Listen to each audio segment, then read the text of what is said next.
Ja, het is geweldig. Van de morgen toen het bekend was, je krijgt appjes en mailtjes en ja, iedereen die vindt het fantastisch.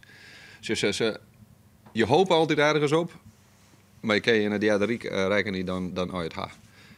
Ja, dit is een geweldige stap vooruit. Dus je had besloten, wij smieten het projectbureau Iepenjoen. We krijgen even besluiten inderdaad dat het misschien wel handig was zo om voor Holvert en omwonenden de kans even of de gelegenheid te bieden om je even update te worden. Want dat zijn belangrijke dingen te vertellen. De 15 miljoen van de postcode loterij brengt de realisatie van Holvert on Zee een stuk dichterbij. De initiatiefnemers kunnen nu aan de slag met de uitwerking van de plan, met het starten van de nederige vergunningen aanvragen en met het omkeepje van groen, zodat Stakkenbier de Skepper de groen in kan.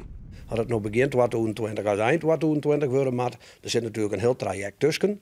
Maar we zijn er eigenlijk wat z'n vieren maar we zeggen, jongens, dit is de manier, zo bouwen we het op en daar kunnen we mee beginnen.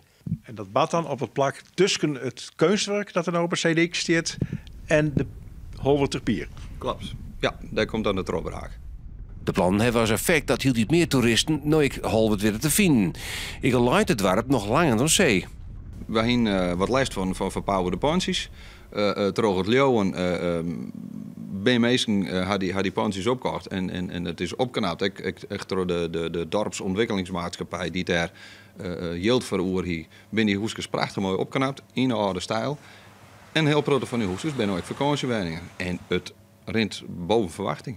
Ze 70-80% zit ze vol. Het is net de bedoeling om hier een nieuw giethoorn te creëren. We hebben echt op Je hoeft geen bus vol Chinezen? Nee, daar hebben we geen verleid van. Als het een keer gebeurt natuurlijk, dan is dat mooi. Maar het is meer educatief en het is voor die mensen die rust zieken. En natuurlijk de oergang naar Ameland. Maar we ook net vergeten dat we dat hele waard, dat UNESCO Werelderfgoed, op een of andere manier volle meer uitnutten kunnen.